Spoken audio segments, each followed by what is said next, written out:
امروز قراره با هم بریم توی یکی از تاریک ترین فصل‌های جنایی ایران. تصور کنید شما یک زن هستید، تو خیابان‌های اصفهان قدم میزنید و ناگهان یک نفر از پشت نزدیک میشه. این داستان قاتل سریالی اسیدپاش اصفهانه که سالها کابوس زنان این شهر شده بود. قصه ما برمیگرده به دهه 70 شمسی. اصفهان شهری زیبا و تاریخی، ولی یه سایه سیاه داشت روش سنگینی میکرد. اولین حمله اسیدی یه روز معمولی بود. یه خانم جوون داشت از کارش برمیگشت خونه.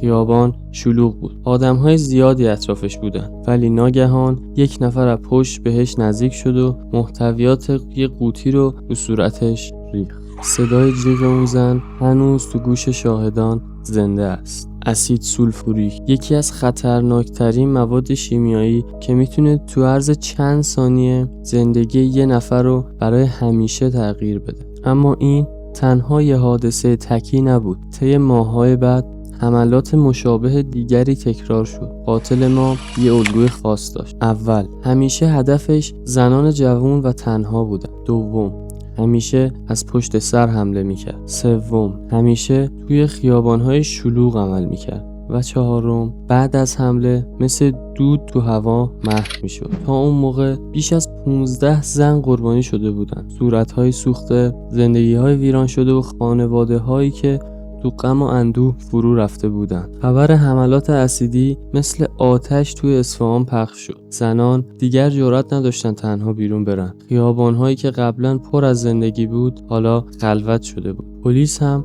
دست رو دست نذاشت. تیم ویژه‌ای تشکیل داد تا قاتل رو پیدا کنه.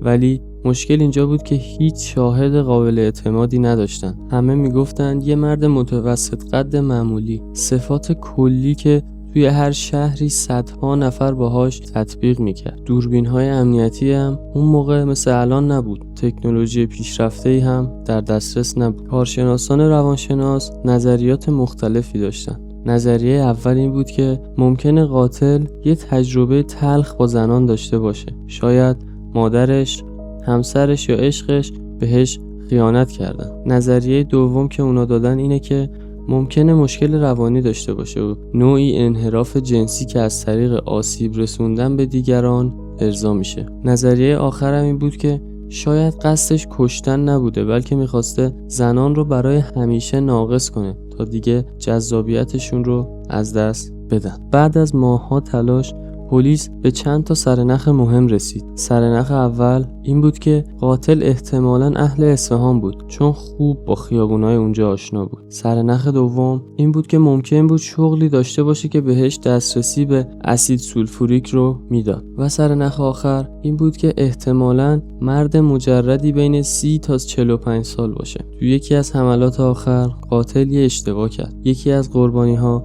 موفق شد قبل اینکه بیهوش بشه بخشی از لباس قاتل رو بکنه. این اولین سرنخ فیزیکی بود که پلیس به دست آورد. یک تکه پارچه ساده که توی آزمایشگاه بررسی شد. ولی یهو انگار قاتل ما هم از این ماجرا خبردار شده بود. حملات متوقف شد کاملا. هفته‌ها و ماه‌ها بدون حتی یه حمله جدید. سوال اینجاست که چرا حمله ها قطع شد؟ شاید فهمیده بود پلیس بهش نزدیک شده، شاید از شهر رفته بیرون، شاید مرده بود یا شاید هنوز اونجا بود ولی منتظر زمان مناسب. امروز بعد از گذشت دهه‌ها این پرونده هنوز بازه.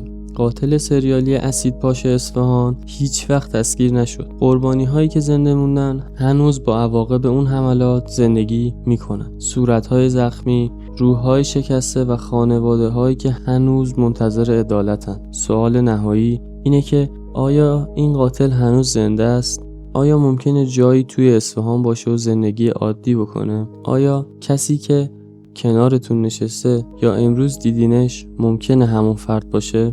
این بود داستان یکی از مرموزترین پرونده‌های جنایی ایران. پرونده‌ای که هنوز جواب کاملی نداره. اگه اطلاعات بیشتری در مورد این پرونده دارید یا نظری دارید توی کامنت ها بنویسید. و اگر این ویدیو رو دوست داشتید لایک و سابسکرایب کنید تا ویدیوهای بیشتری از پرونده‌های جنایی ایران براتون بسازید. تا ویدیوی بعدی مراقب خودتون باشید.